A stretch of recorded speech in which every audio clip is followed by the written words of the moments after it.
नमस्कार, स्वागत है आप सभी का आपके अपने ऑनलाइन इंस्टीट्यूट निशांत ज्ञान के यूट्यूब प्लेटफॉर्म पर। मैं नितिन उपाध्याय आप सभी साथियों का स्वागत करता हूं, अभिनंदन करता हूं आज के अपने इस वीडियो में। मित्रों, आज जो है मैं मैथ की श्रृंखला को आगे बढ़ा रहा हूं। 21 बैच के चतुर्थ सेमेस्टर के छात्रों के लिए मैं लगातार क्लासेज दे रहा हूँ। इस क्लास में मैं जो है घन, जो आपके वर्ग एवं वर्गमूल की अवधारणा में पढ़ा रहा था, उसी में घन एवं घनमूल की अवधारणा भी दिया गया है। यह सीआरटी के जितने सवाल हो सकते हैं मैं आपके बीच ला रहा हूं। निश्चित तौर पे आज की इस श्रृंखला में, आज की इस वीडियो में मैं केवल घन वाले सवाल लिया हूं और मैं ये सवाल आपको केवल 1 2 3 सवाल बताऊंगा और बाकी सवाल आपको करने हैं।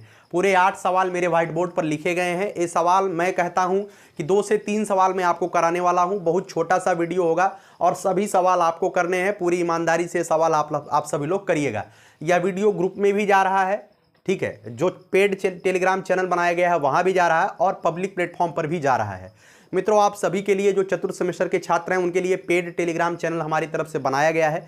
मित्रों, उस पेड टेलीग्राम चैनल में आपके लिए क्या करने वाले हैं, उसमें जो है आपको जो है पूरे मैथ की श्रृंखला तो मैं फ्री ऑफ कास्ट भी करा रहा हूँ, वहाँ भी मैं पूरा का पूरा दूंगा। उसके साथ साथ मैं आपको जो है, जैसे कि आप अपने स्तर से पढ़ाई करते हैं तो किसी सब्जेक्ट को कम और किसी को ज़्यादा आंक लेते हैं, आपकी यही गलती होती है, किसी सब्जेक्ट में आपका बैक लग जाता है। तो मेरी तरफ से प्रयास रहेगा, मैं कोई नोट्स वहाँ पे नहीं देने वाला हूँ, बस मेरी तरफ से यही प्रयास रहेगा कि मैं आपको चीज़ों को रटाऊँ। आप जैसे खुद पढ़ते हैं वैसे मेरे साथ पढ़ने का प्रयास करिए और कहीं भी कोई समस्या होती है तो आप वहाँ पर जो है, मैं जब मतलब साप्ताहिक या 2-3 दिनों के अंदर जब समीक्षा करूंगा तो उसमें मैं आपसे पूछता रहूंगा आपको किस विषय में दिक्कत हो रही है।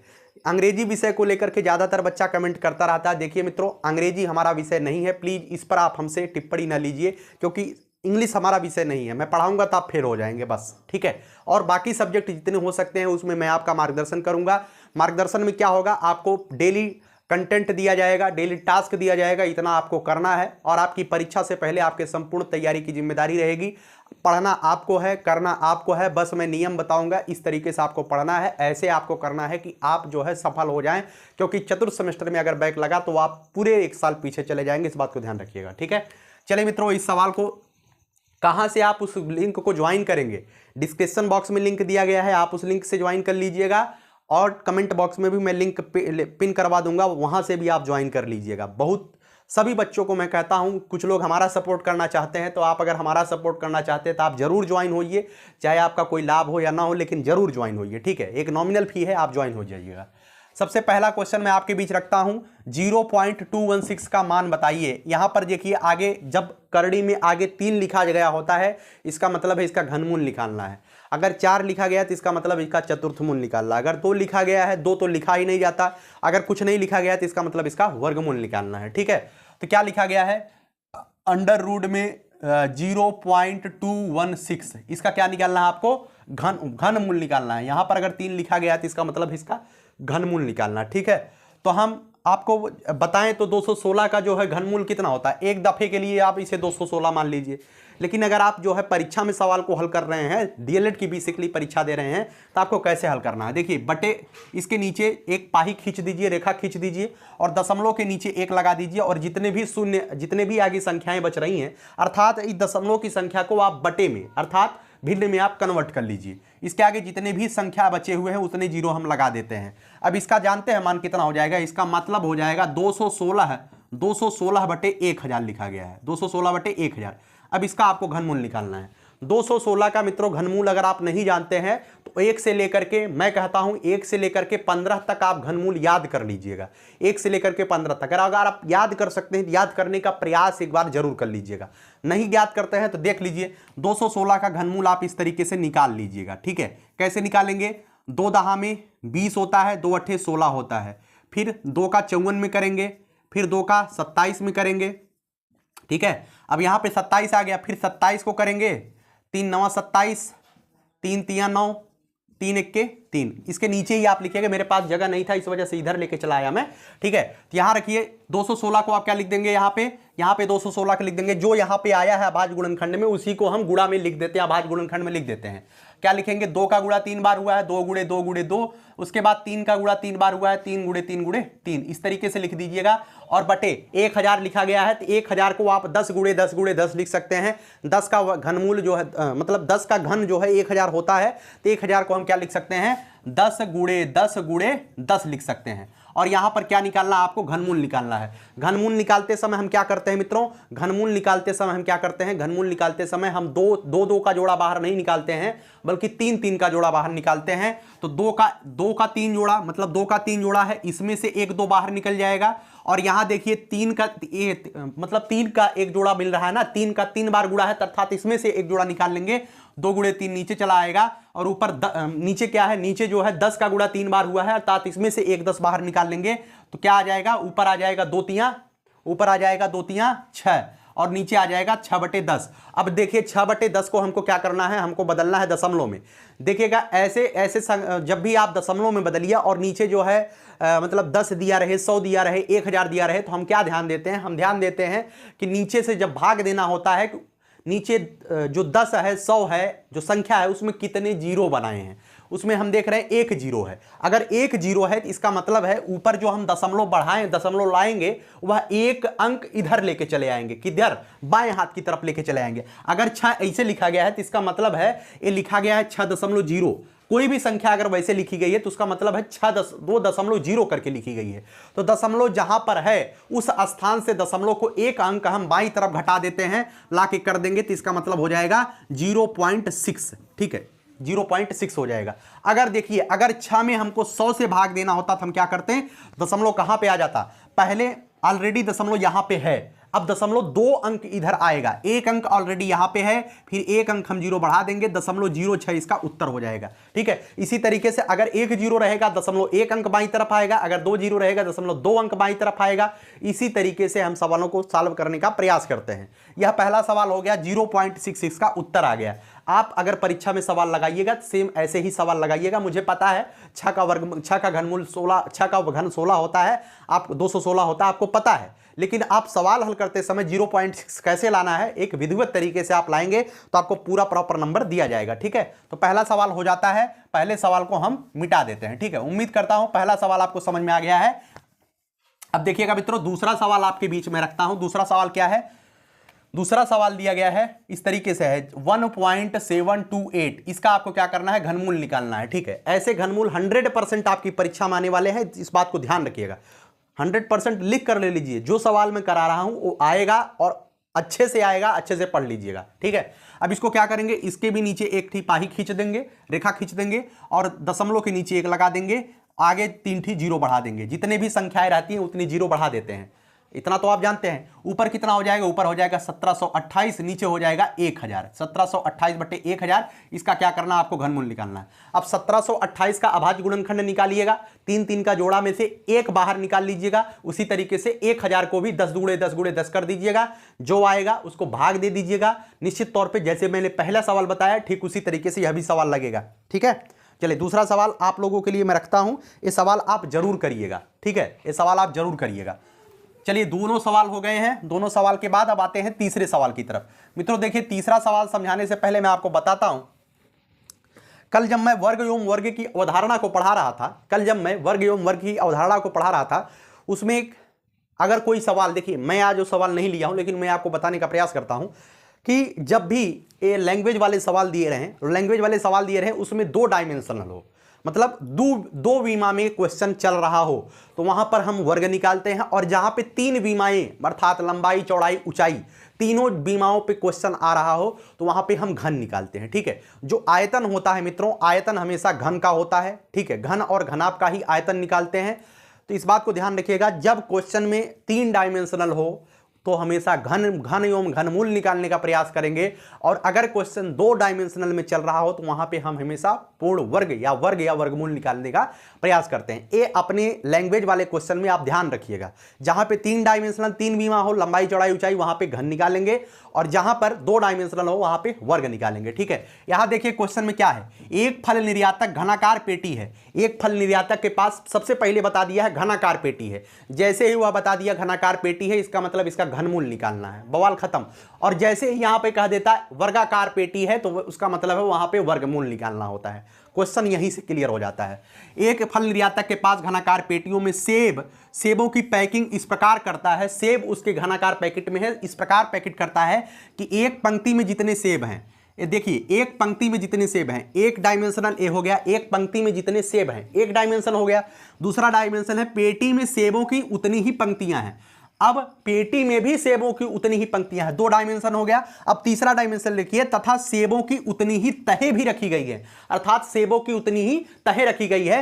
3 डायमेंशन हो गया। अब आपको कुछ भी नहीं करना है, जैसे ही 3 डायमेंशन आपको दिखाई दे जाए उसके बाद क्या है, यदि एक पेटी में 3375 सेब रखे गए हैं तो ज्ञात कीजिए प्रत्येक पंक्ति में कितने सेब रखे गए हैं। इसका मतलब है 3375 का हमको क्या करना है, 3 डायमेंशन में दिया गया है 3375 का हमको घनमूल निकाल लेना है। अब यहां पर देखिएगा 3375 का आप घनमूल निकालने का प्रयास करिएगा।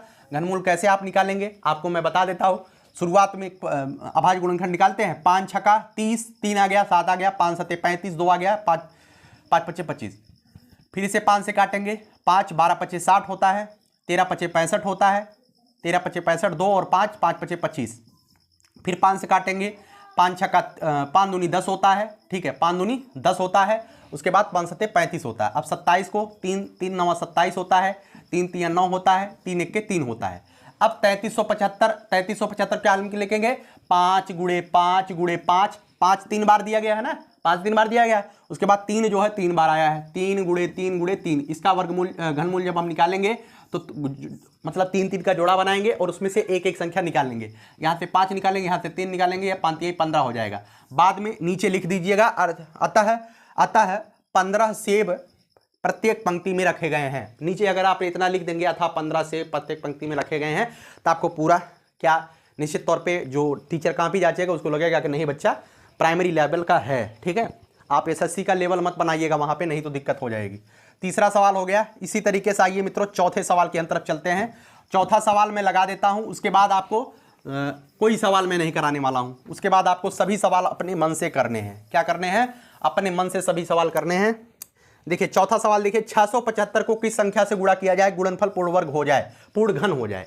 मित्रों कल मैं ऐसे सवाल आपके लिए करवाया था पूर्ण वर्ग वाले। जब भी गुणा और भाग का आता है तो हम हमेशा पूर्ण वर्ग के सवाल जब होगा उसका भी सवाल हल करेंगे। किससे हल करेंगे, अभाज्य गुणनखंड विधि से, और यहां पर भी अभाज्य गुणनखंड विधि से सवाल को हल करेंगे। तो 675 का हम सबसे पहले क्या करेंगे, अभाज्य गुणनखंड निकालेंगे। करिए, पहले हम 5 से काट देते हैं, 5 13 पचे 65 होता है, 5 पचे 25 होता है। फिर हम 5 से काटेंगे, 5 दूनी 10 होता है, 5 सत्ते 35 होता है। फिर 3 से काटेंगे, 3 3 9 होता, 3 9 27 होता है। फिर 3 से काटेंगे, 3 3 9 होता है। फिर 3 से काटेंगे, 3 1 3 होता है। 675 का जब हम अभाज्य गुणनखंड कर रहे हैं मित्रों, तो कितना प्राप्त हो रहा है, 5 गुणे 5 गुणे 3 गुणे 3 गुणे 3। आप देख रहे हैं 3 का जोड़ा बन जा रहा है। क्या हो रहा है, 3 का जोड़ा बन जा रहा है। लेकिन एक अगर 5 का और जोड़ा बन जाता, तो निश्चित तौर पे यह पूर्ण घन आपको प्राप्त हो जाता कि नहीं प्राप्त हो जाता। आप कहेंगे जी भैया बिल्कुल प्राप्त हो जाता। तो हम कहेंगे तो वह संख्या बताइए जिसको इसमें गुणा करने पर यह पूर्ण घन हो जाए। तो वह संख्या क्या होगी, वह संख्या 5 होगी। वह संख्या क्या होगी, 5 होगी। ठीक है, और अगर आपसे कह देता वह छोटी सी संख्या बताइए जिसे 675 में भाग देने पर भागफल पूर्ण वर्ग हो जाए, तो क्या करते, ये 5 5 का जो जोड़ा बन रहा है, इसी 5 5 को हमको हटाना पड़ता ना। तो 5 गुणे 5 से हम भाग दे देते, अर्थात 25 से भाग दे देंगे। 25 से भाग दे देंगे तो यह भागफल पूर्ण वर्ग हो जाएगा। और 5 से गुणा कर देंगे, 5 से गुणा कर देंगे तो गुणनफल पूर्ण घन हो जाएगा। ठीक है, गुणनफल पूर्ण घन हो जाएगा। कोई दिक्कत आपको, हमें नहीं लगता है कोई दिक्कत होगी। ऐसे ही सवाल मैंने क्वेश्चन नंबर 8 दिया है, अब यह सवाल आपको स्वयं से करना है। ऐसे ही क्वेश्चन नंबर 8 में दिया हूं, यह सवाल अब स्वयं से आपको करना है। ठीक है, ये 8वां सवाल आप स्वयं करिएगा। 1029 में किस छोटी संख्या से गुणा करें गुणनफल पूर्ण घन हो जाए, यह सवाल अपने मन से आप करिएगा। ठीक है, चलिए मित्रों यहां पर आइएगा। प्रश्न नंबर 4 भी हो गया, प्रश्न नंबर 8 भी हो गया। चलिए नीचे वाला सवाल देख लीजिए। प्रश्न नंबर 5 दिया गया है, एक घनाकार कंपोस्ट खाद के गड्ढे का आयतन 13,884 मीटर का क्यूब है, तो गड्ढे की गहराई क्या होगी। मित्रों जब भी आपको आयतन की बात करेगा, अपने दिमाग में गांठ बांध लीजिएगा। जब भी आयतन की बात करेगा तो निश्चित तौर पे आपको क्या निकालना पड़ेगा, आपको निकालना पड़ेगा क्या आपको निकालना पड़ेगा घनमूल। ठीक है, तो 13,824 का आप निकालिएगा घनमूल। घनमूल निकालने के लिए मैंने बताया अभी, बटे करिएगा, 1 0 0 3 जीरो बढ़ा दीजिए, अब ऊपर हो जाएगा 13,824 बटे नीचे हो जाएगा 1000। अब 13,824 का घनमूल आप निकालने के लिए 13,824 का अभाज्य गुणनखंड करिएगा, निश्चित तौर पे आप कर ले जाएंगे। उसके बाद 1000 का भी अभाज्य गुणनखंड करेंगे, 10 गुणे 10 गुणे 10 आ जाएगा। उसके बाद 3 3 का जोड़ा यहां पे बना करके निकाल लीजिएगा जो भी आएगा। ठीक है, इस तरीके से सवाल को हल कर लीजिएगा। जैसे सवाल पहला लगाया गया है, दूसरा लगाया गया है, तीसरा लगाया गया है, उसी तरीके से आप चौथे, पांचवें, छठे सवाल को भी आप टेकल करेंगे। ठीक है, चलिए पांचवा सवाल में समाप्त करता हूं। उसके बाद आइए अगले क्वेश्चन की तरफ। अगला क्वेश्चन आपके बीच क्या कहता है, प्रश्न नंबर 6। प्रश्न नंबर 6 देख लीजिए मित्रों, क्या कहता है। प्रश्न नंबर 6 कहता है अंडर रूट, यहां पर करणी में 3 दिया गया है, 4 धन 12 बटे 125, इसका मान आपको निकालना है। इसका मान क्या करना, आपको निकालना है। ठीक है, तो आप निश्चित तौर पे इसे तो आप कर सकते हैं, 125 का 4 में गुणा करेंगे, 12 जोड़ देंगे। 125 का जब आप 4 में गुणा करेंगे तो आप गुणा करके देख लीजिएगा, 25 चौका 100। 125 का जब आप 4 में गुणा करेंगे तो 25 चौका 100 हो जाएगा, और 25 चौका 100 और 100 चौका 400, अर्थात 100 और 400 जोड़ेंगे 500 हो जाएगा। 500 प्लस 12 बटे 125। ठीक है, 500 प्लस 12 बटे 125, 500 में 12 जोड़ेंगे तो 512 आ जाएगा। अब यहाँ पर आ जाएगा 125, इसका हो जाएगा घनमूल। 512 का घनमूल मित्रों 8 होता है, 125 का घनमूल मित्रों 5 होता है, तो 8 बटे 5 इसका उत्तर हो जाएगा। लेकिन अगर 512 का घनमूल आपको नहीं पता होगा तो आप बगल में निकाल लीजिएगा। अगर आपको पता है तो डायरेक्ट 8 भी लिख देंगे तो भी आपको कोई दिक्कत नहीं होगी, आपका नंबर पूरा दिया जाएगा। ठीक है, ऐसे सवालों में आपको नंबर पूरा दिया जाता है। और अगर आपको नहीं आता है तो रफ कार्य के लिए अलग कॉपी, पेन, कॉपी और जगह मत घेरिएगा, वहीं बगल में कर दीजिएगा, जिससे अध्यापक को लगे कि बच्चा समझाने के लिए जो है 512 का घनमूल निकाला है। ठीक है, तो वैसे सबको पता होता है 512 का घनमूल 8 होता है। चलिए अगले सवाल की तरफ चलते हैं। छठा सवाल आप लगा ले जाएंगे। उसके बाद देखिए मित्रों, 7वां सवाल आपको अपने मन से करना है। 7वां सवाल आपको अपने मन से करना है, मैं नहीं बताने वाला हूं। यहां पर देखिए 729 का घनमूल कितना होता है। 729 का यहां पे घनमूल कितना होता है, आप बताइए।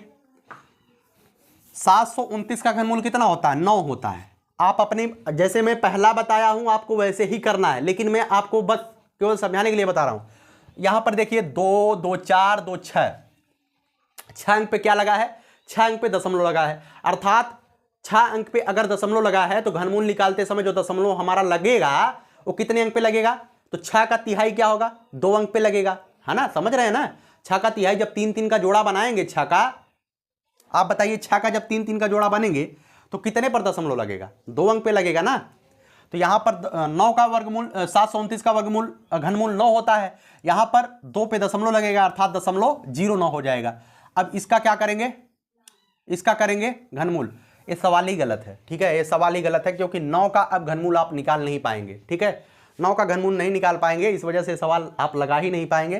तो ये 7वां सवाल में कट कुट करता हूं। ठीक है, 729 का वर्गमूल क्या निकाल सकते हैं। 729 का वर्गमूल कितना होगा, 729 का वर्गमूल, सॉरी 1 मिनट, 729 का वर्गमूल होता है 2 दूनी 4, 2 दूनी 4, 7 में से 4 गया, 3 2 9, उसके बाद 2 2 4, यहाँ पर देखिए 3 3 9, 3 3 9, 3 चौका 12, नहीं होगा।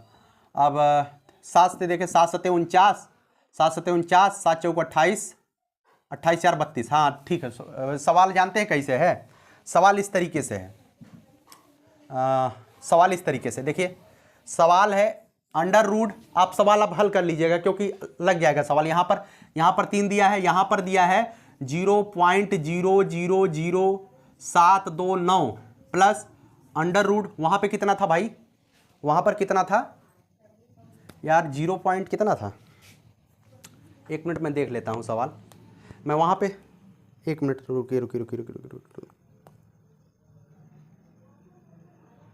मैं सवाल ही गलत लिख दिया था। हाँ, यहाँ पर है ए यहीं तक है, ए यहीं तक है, और उसके बाद यहाँ पर है 3 है, फिर 0.00008, इसका मान आपको निकालना। देखिए भैया मैं आपको बता देता हूँ यार, है ना, बहुत ज़्यादा दिक्कत नहीं है सवाल में, 729 का। अब यहां पर देखिए 729 का यहां घनमूल नहीं निकालना है, यहां पर वर्गमूल निकालना। और 729 का जो वर्गमूल होता है मित्रों कितना होता है, 27 होता है, अभी आपने देखा। और यहां पर देखिए 6 अंकों पे दशमलव है, 2 2 4 2 6, अर्थात 3 जोड़ा बन रहा है, 3 अंक पे दशमलव लगेगा, 0.027 हो जाएगा। इसका मतलब ए हो जाएगा 0.027 और ए कितना हो जाएगा, 0.008 हो जाएगा, ए 3 है। ठीक है, अब 0 मतलब 27 का घनमूल कितना होता है, 27 घनमूल 3 होता है, एक अंक पे दशमलव लग जाएगा, हो जाएगा 0.3। यहाँ पर कितना हो जाएगा, 8 का घनमूल कितना होता है, 8 का घनमूल 2 होता है, यहाँ पे दशमलव लग जाएगा। आपको लगाना ऐसे है, 100 वाले से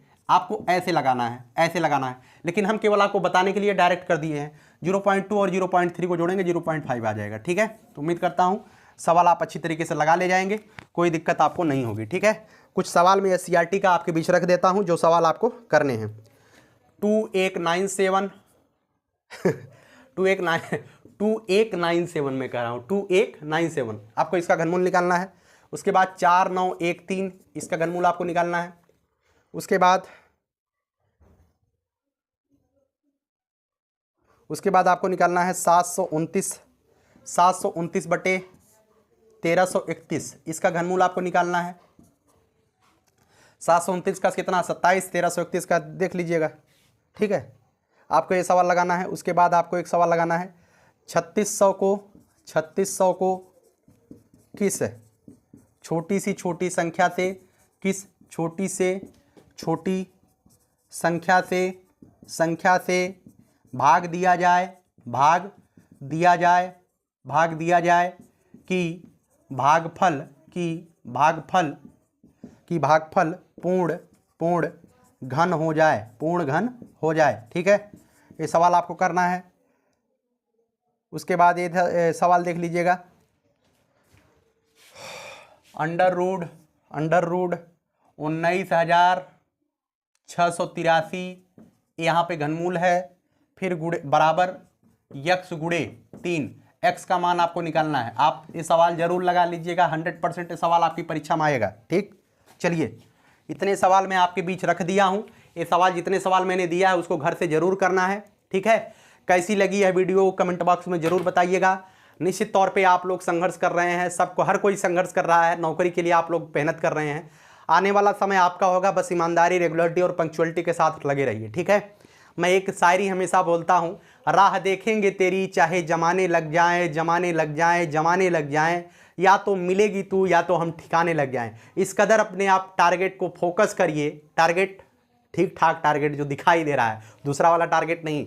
इस कदर आप अपने टारगेट को फोकस करिए कि निश्चित तौर पे वो टारगेट आपको मिल जाए। उसके लिए दिन रात आपको मेहनत करनी पड़ेगी, दिन रात उसके बारे में सोचना पड़ेगा, दिन रात उसके लिए काम करना पड़ेगा, दिन रात उसके लिए ही लगना पड़ेगा आपको, तभी चीज़ें आपको मिलती है। आप किसी के जिस भी कार्य को आप ज़्यादा समय देंगे उसमें आप किसी का बाप आपको नहीं हरा सकता है, वो चाहे कोई भी क्षेत्र हो। अगर आप टीचर बनने के क्षेत्र में अपने 24 घंटे का ज़्यादा से ज़्यादा समय दे रहे हैं तो निश्चित तौर पे आप टीचर बनेंगे, ये बात लिख के ले लीजिएगा। ठीक है, कोई गलत नहीं कहा है, राह देखेंगे तेरी चाहे जमाने लग जाए, ये मोटिवेशनल वाक्य मुझे लगता है कि आपको लगना चाहिए। ठीक है, ये आप किसी के लिए भी कर सकते हैं, जिसके लिए भी आप लगे रहेंगे निश्चित तौर पे सारी कायनात आपको एक कर देगी, उसको दिलाने के लिए, उसको पाने के लिए। ठीक है, आप ठीक है, तो ज़रूरी ये है कि आप अगर किसी व्यक्ति को पाते हैं, उसके लिए प्रयास कर रहे हैं, उसके लिए आपको अपने आप को सफल करना पड़ेगा, क्योंकि वर्तमान के समय में बिना सफलता के कोई इज्जत समाज में है नहीं, बिना कोई प्रतिष्ठा है नहीं। ठीक है, तो आपको अगर किसी व्यक्ति की चाहत है तो उसके लिए आपकी प्रतिष्ठा बढ़ानी पड़ेगी, अपने लेवल को बढ़ाना पड़ेगा, और जिस दिन आप लेवल को बढ़ाएंगे आपको सारी की सारी चीज़ें मिल जाएंगी। और ये सत्यता भी है, यही सत्यता है। ठीक है, वैसे परेशान नहीं होना है किसी के लिए, लेकिन यही सत्यता है। आप अपने लेवल को बढ़ाएंगे तो सब चीज़ें आपके लिए मुहैया हो जाएंगी। चलिए, बहुत बहुत आभार, धन्यवाद, जय हिंद, जय भारत।